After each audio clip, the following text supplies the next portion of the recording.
Caríssimos irmãos e irmãs, a liturgia de hoje nos apresenta a misericórdia de Deus.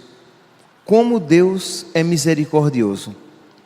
Na primeira leitura, retirada da profecia de Daniel, nós ouvimos aqui a oração de Azarias. Azarias, no sofrimento, na tormenta, na tribulação, ergue uma oração a Deus. É uma oração que é exemplo para nós, quando nas nossas tribulações e dificuldades, para que nós também ergamos a Deus a nossa oração. Mas o interessante é que Azarias, não obstante o reconhecimento dos seus pecados, ele reza a Deus e reza com confiança. Quantas vezes, meus santos, atendendo as pessoas quando fazem, elas vêm de alguma maneira progredindo na vida espiritual, aí quando cometem um pecado, seja ele qual for, mas quando cometem um pecado que lhe acusa a consciência, a primeira coisa que as pessoas fazem é abandonar a oração. Como que aquele pecado fizesse com que Deus soubesse aquilo que mesmo antes de a pessoa ter pecado, Deus já sabia, que ela é um pecador, é uma pecadora, que necessita da misericórdia de Deus. Então Azarias aqui, na tribulação e no reconhecimento dos seus e do seu povo, do seu pecado e dos pecados do povo, ele ergue a Deus uma oração, confiando simplesmente na misericórdia do Senhor. Então, repito, é exemplo para nós, para que nós rezemos a Deus, não abandonemos a oração, mesmo quando o sofrimento e a tribulação batem à nossa porta, para que não percamos a confiança, e ao mesmo tempo é exemplo para nós, para que não abandonemos a oração quando a consciência dos nossos pecados nos acusa, quando a lembrança dos nossos pecados nos deprime e nos oprime, para que não abandonemos a oração nunca, jamais, confiando simplesmente na misericórdia de nosso Senhor. Então nós podemos ouvir novamente a oração de Azarias, que de pé começou a rezar no meio do fogo. No caso de Azarias, lá na fornalha, mas nós podemos aqui interpretar no meio do fogo, no meio da provação. Ó, não nos desampares nunca, nós te pedimos por teu nome. Não desfaças tua aliança, nem retires de nós tua benevolência. Por Abraão teu amigo, por Isaque teu servo, e por Israel teu santo, aos quais prometestes multiplicar a descendência como as estrelas do céu e como a areia que está à beira do mar. Senhor, estamos hoje reduzidos ao menor de todos os povos, e somos hoje o mais humilde de toda a terra por causa dos nossos pecados. E aí continua a oração de Azarias, mas confiante na misericórdia de Deus. Pois bem, esta mesma misericórdia nós iremos contemplar no Evangelho de hoje, e expressa de uma maneira ainda mais explícita, ainda mais relevante, por meio dessa parábola que Jesus conta. Diz aqui, o contexto é o seguinte: Pedro vai a Jesus e diz: Senhor, quantas vezes devo perdoar? Até 7 vezes? Ora, Pedro estava achando que estava sendo generoso, dizendo até 7 vezes, porque imagine você perdoar 7 vezes alguém que comete aquele mesmo pecado contra você. Então Pedro, num ato de generosidade, ele diz até 7 vezes, e Jesus diz, não até 7 vezes, mas 70 vezes 7, isto é, infinitamente. Sempre é isto o que este número 70 vezes 7 quer significar. Mas o interessante, meus santos, é que antes que nós ouçamos este 70 vezes 7 como um fardo sobre nós, isto é, eu tenho que perdoar 70 vezes 7, eu tenho que perdoar sempre o meu irmão, nós temos que receber esta notícia como uma boa nova, Isto é assim que Deus nos perdoa, sempre. Quando Jesus dá este exemplo, esta meta para que nós vivamos entre nós, é porque é a maneira que o Pai vive para conosco. Isto é, o Pai nos perdoa sempre. Eu acredito, meus irmãos, só se for um pequenininho aqui. Senão, a grande maioria aqui eu não estou dizendo que pediu perdão, porque já pedimos perdão muito mais vezes. Mas já nos confessamos mais do que 70 vezes 7, se nós pegássemos esse número em si. Isto é, Deus nos perdoou e nos perdoa com generosidade. Então o contexto aqui é o quê? É o contexto de Deus que manifesta o seu coração, o contexto de Jesus revelando o seu coração e o coração do Pai. É assim que Deus nos perdoa. E conta então a parábola. Diz que um homem devia uma grande quantidade de dinheiro ao seu patrão, e como não tinha como pagar, o patrão disse: olha, então prende-o e vende os seus bens e a sua esposa e os seus filhos como escravos, para que pague toda a dívida. E este empregado, então, versículo 26, estamos em Mateus, capítulo 18, versículo 26. O empregado, porém, caiu aos pés do patrão e prostrado suplicava: dá-me um prazo e eu te pagarei tudo. Meus irmãos, este dá-me um prazo e eu te pagarei tudo é quase mais ou menos como o nosso ato de contrição, em que nós prometemos que não iremos voltar a pecar, mas que lá no fundo do coração temos uma consciência intelectual de que muito provavelmente pecados objetivos acontecerão novamente. Isto é, ele não teria condições de pagar toda a sua dívida. O patrão sabia disso e o patrão foi generoso. Diz aqui, diante disso, o patrão teve compaixão, se compadeceu, compassiou, né? Sofreu com aquela pessoa, viu a sua miséria, viu a sua desgraça, viu a sua fragilidade, viu o seu pecado, teve compaixão e não apenas deu um prazo para que ele pagasse futuramente a sua dívida, mas fez muito mais do que aquilo que lhe foi pedido. É assim que é Deus. Deus nos dá muito mais do que aquilo que a Ele pedimos. Quantas vezes pedimos a Deus uma graça e Ele nos concede uma graça infinitamente maior que nós sequer tínhamos ousado imaginar em pedir.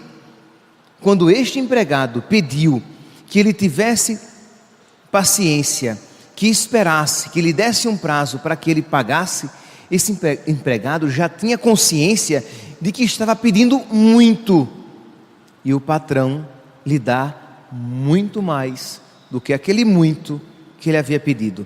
Perdoou-lhe toda a dívida.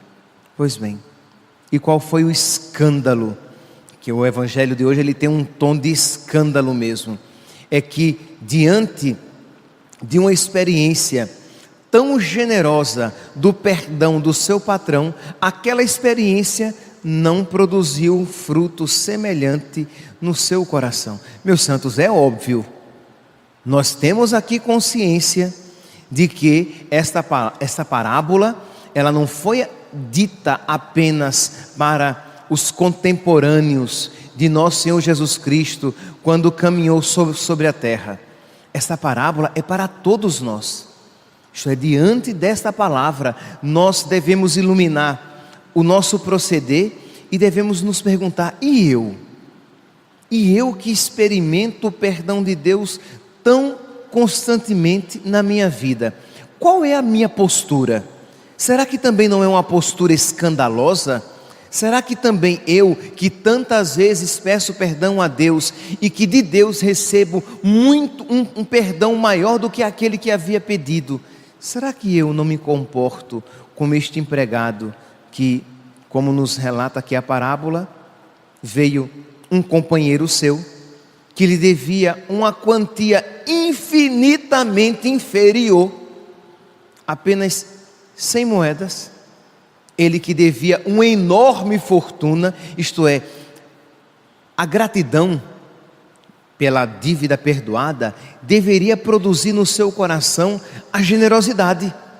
Ora, eu fui perdoado de uma grande quantia, então eu estou tão feliz que eu quero também que o meu irmão desfrute de uma alegria semelhante, de uma felicidade semelhante. Eu vi a bondade de Deus, eu quero então ter um coração semelhante ao seu e manifestar uma bondade semelhante à sua com o meu irmão. Mas foi isso que ele fez? Não. Ele simplesmente, ele se esqueceu. Imagina aqui o escândalo. Ele tinha acabado de fazer uma prece, pedindo compaixão, pedindo paciência, pedindo misericórdia. Mas ele não ouviu a própria oração que ele havia feito. Ele não quis ouvir a própria oração que ele tinha feito. É como nós, meus santos, que às vezes rezamos, perdoai-nos as nossas ofensas, assim como nós perdoamos a quem nos tem ofendido. Rezamos o Pai Nosso, mas a nossa boca fala, mas o nosso coração está longe daquilo que estamos falando. Por quê? Porque pedimos a Deus, mas não estamos dispostos a ter uma atitude semelhante com os nossos irmãos.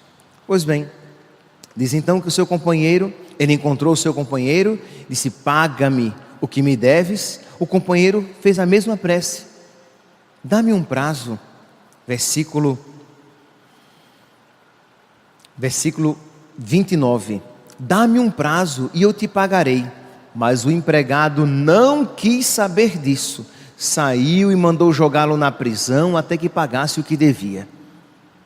Ora, meus irmãos, se nós temos as mãos estendidas para pedir a Deus, precisamos ter essas mesmas mãos estendidas para dar aos nossos irmãos. Por quê? Porque senão nós nos fechamos às graças de Deus. Porque senão, quanto mais graças Deus me der, vai me tornar uma pessoa ainda pior. Se eu não for aberto à misericórdia aos meus irmãos, Deus não me concederá as graças de que eu necessito e que eu peço. Por quê? Porque só vai aumentar o meu egoísmo. Eu peço para mim, mas não quero ser para ninguém. Eu tenho as mãos estendidas para receber, mas não quero estendê-las para oferecer. Então isso vai aumentar o meu egoísmo. É por isso que nosso Senhor diz: dai e vos será dado. Se você der, você receberá. Porque com a medida com que você medir, você será medido.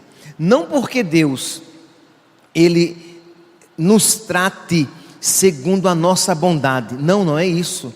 É porque Deus não quer aumentar ainda mais a desgraça do nosso coração.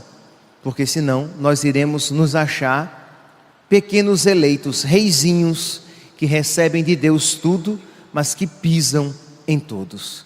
Como é que nós, meus irmãos, meus santos, católicos, que prestem atenção, quantas vezes nós pedimos perdão a Deus pelos nossos pecados na Sagrada Liturgia. Aqui eu estou falando assim, né? Com certeza vou esquecer alguma vez, mas pedimos no ato penitencial, pedimos no Glória, pedimos no Cordeiro de Deus. Pelo menos me vem à cabeça agora assim, de imediato, 3 vezes, que pedimos perdão a Deus e que Deus nos concede o seu perdão. Somos tão dados à súplica do perdão, mas será que somos também generosos dessa maneira em conceder o perdão aos nossos irmãos? Pedimos tantas vezes a Deus que nos conceda graças, mas nós, quando nos requisitam alguma graça, um serviço, uma ajuda, um conselho, um pouco do seu tempo, você também é generoso, é generosa em conceder isso que lhe é pedido? Ou você imediatamente encontra justificativas para não oferecer, para não dar, para não se doar, para não ajudar? Enquanto você encontra motivos rápidos para pedir ajuda de Deus. Percebe que nós não podemos, meus santos, nós não podemos ter dois pesos e duas medidas. De uma maneira, nós nos relacionamos com Deus, somos humildes, confiantes, pedimos a sua misericórdia e pedimos que de nós, conosco Ele tenha paciência. Mas quando nós nos voltamos para os nossos irmãos, somos um demônio, não temos paciência, somos rigorosos nos nossos juízos, não temos uma predisposição para ajudar. É uma esquizofrenia existencial. Um é aquele que reza, um é aquele que está voltado para Deus, mas um outro, totalmente diferente, é aquele quando está em relacionamento com os seus irmãos. Isso, meus irmãos, Deus não pode suportar. Essa atitude, o Senhor já nos adverte de que nós não podemos acolher tal atitude na nossa vida. Mas o que eu quero que você primeiramente compreenda, eu não quero que você, diante dessa homilia, você fique pensando simplesmente e primeiramente, então eu tenho que perdoar aquela pessoa difícil, eu tenho que perdoar aquela pessoa antipática, eu tenho que ter paciência com aquela pessoa que me tira do sério, eu vou ter então que ajudar aquela pessoa que não merece ser ajudada. Eu não quero que você fique pensando primeiramente na sua atitude em relação ao outro, porque a sua atitude em relação ao outro é resposta, é consequência. Eu quero que você saia hoje aqui dessa missa louvando a Deus. Por quê? Porque Deus sempre tem compaixão de mim, porque Deus tem misericórdia de mim, porque Deus, apesar dos meus pecados, Ele ouvirá as minhas preces, porque Deus, não obstante eu tente contra a sua paciência, eu sempre com ela posso contar. Ele sempre terá paciência comigo. Quando eu disser a Ele: Senhor, tem paciência comigo, dá-me um prazo e eu mudarei de vida, Ele me concederá graças ainda maiores para que eu mude de vida. Mas qual é a condição para que Deus seja magnanimamente generoso? Que eu seja semelhante com os meus irmãos. São Pedro Crisólogo, ele diz: vê que alegria, você será a medida da misericórdia de Deus para com você. Vou repetir, São Pedro Crisólogo diz: olha que alegria, você vai dizer como Deus vai tratar você. Você vai dizer como será grande, como será a medida da bondade de Deus para com você. Você quer que Deus seja muito bom com você? Você quer que Deus seja muito paciente com você? Você quer que Deus seja muito misericordioso com você? Você quer que Deus, no dia do juízo, Deus tenha muita compaixão de você? Pois bem, não tem problema. Tenha muita compaixão, misericórdia, paciência com seus irmãos, e você, da misericórdia, compaixão e bondade de Deus, sempre poderá contar. É isso que São Pedro Crisólogo diz. De modo que você poderá caminhar para o juízo com tranquilidade. Não porque você seja santo, e não porque você tenha obras perfeitas, mas você caminhará ao encontro de Deus no juízo, sabendo que Ele será misericordioso, porque você também na sua vida procurou ter obras de misericórdia. Peçamos, meus santos, nesta Santa Missa, que Deus nos dê um coração novo. Quando nós olhamos para o nosso coração, vemos que ele não é tão compassivo assim. Nós com muita facilidade choramos as nossas dores, mas não nos importamos muito com as dores dos nossos irmãos. Com muita facilidade nós sofremos os nossos problemas, mas não perdemos o sono com os problemas dos outros. Com muita facilidade pedimos que Deus tenha compaixão de nós, mas com muita facilidade nós não queremos ter compaixão dos outros quando eles nos irritam e pisam novamente nos nossos calos. Então peçamos a Deus que nos conceda a graça de um coração semelhante, para que o Evangelho de hoje seja boa nova para nós e não uma má notícia para as nossas vidas. Louvado seja nosso Senhor Jesus Cristo.